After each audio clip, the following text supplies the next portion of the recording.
ಕಸ ತೊಟ್ಟಿನಲ್ಲಿ ಇದ್ದಾಗಲೇ ನಿಮ್ಗೆ ಹೇಳ್ದೆ ಇವನ ಎತ್ಕೋಬೇಡಿ ಅಂತ. ಇನ್ನು ಮಾತು ಕೇಳ್ತೀರಾ?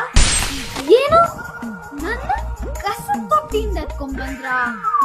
ಹೌದು ಚಿನ್ನ, ಒಂದ್ ದಿವಸ ನಾನು ಮಮ್ಮಿ ಹಿಂಗೇ ನಡ್ಕೊಂಡು ಹೋಗ್ತಾ ಇದ್ವಾ ರೋಡಲ್ಲಿ. ಅಲ್ಲಿ ಕಸದ ತೋಟಿನಲ್ಲಿ ನೀನ್ ಬಿದ್ದು ಉವ್ಯಾ ಉವ್ಯಾ ಅಂತಿದ್ದೆ, ಅಲ್ಲಿಂದ ಎತ್ಕೊಂಬಂದು. ನಿಜವಾಗ್ಲೂ ಕಸ ತೊಟ್ಟಿಯಿಂದಾನೇ ಎತ್ಕೊಂಡ್ ಬಂದ್ರ? ಹೌದು, ನಿಮ್ಗೆ ಕಸ ತೊಟ್ಟಿಯಿಂದಾನೇ ಎತ್ಕೊಂಡ್ ಬಂದಿದೀವಿ. ಅದಕ್ಕೆ ನೀನು ಒಂದು ಮಾತು ಕೇಳ್ದಂಗ್ ಆಗ್ಬಿಟ್ಟಿದ್ಯಾ. ಅಂದ್ರೆ ನಿನ್ ಹೊಟ್ಟೆನಲ್ಲಿ ಹುಟ್ಟಿದೀನಿ ಅಂತ ಹೇಳಿದೆಲ್ಲ ಸುಳ್ಳ?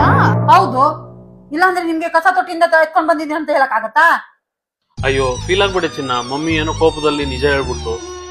ಅಂದ್ರೆ ಕನ್ಫರ್ಮ್ ಆಗಿ ನನ್ನ ಕಸ ತೊಟ್ಟಿಯಿಂದಾನೇ ಎತ್ಕೊಂಡ್ ಬಂದಿದ್ದೀರಾ? ಸರಿ ಮಿಶಿ, ಬೇಜಾರ್ ಮಾಡ್ಕೋಬೇಡ.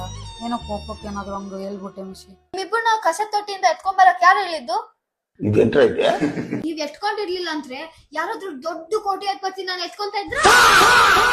ನೀವಿಬ್ರು ಎತ್ಕೊಂಡಿರ್ಲಿಲ್ಲ ಅಂದ್ರೆ ಕೋಟ್ಯಾಧಿಪತಿ ಮನೇಲಿ ಎಷ್ಟು ಜಾಲಿ ಖುಷಿಯಾಗಿರ್ತಾ ಇದ್ರ? ನೀವು ನಿಮ್ಮನ್ನ ನೋಡ್ಕೊಳಕ್ಕೆ ದುಡ್ಡಿಲ್ಲ, ಇನ್ನು ನನ್ ಬೇರೆ ಎತ್ಕೊಂಡ್ ಬಂದ್ರೆ ಸಾಯಿಸ್ತಾ ಇದ್ದೀರಾ. ಏ ಮಿಶಿ, ಏನ್ ಮಿಶಿ, ನನ್ ಕೋಟ್ಯಾಧಿಪತಿ ಲೈಫೇ ಫುಲ್ ಹಾಳ ಮಾಡಿದ್ರಿ. ಈ ಮನೇಲಿ ಇರೋ ಬದಲು ನಾನು ಕಸ ತೊಟ್ಟಿನಲ್ಲಿ ಇದ್ದಿದ್ರೆ ಎಷ್ಟು ಬೆಟರ್ ಆಗಿರ್ತಾ ಇತ್ತು ಲೈಫ್.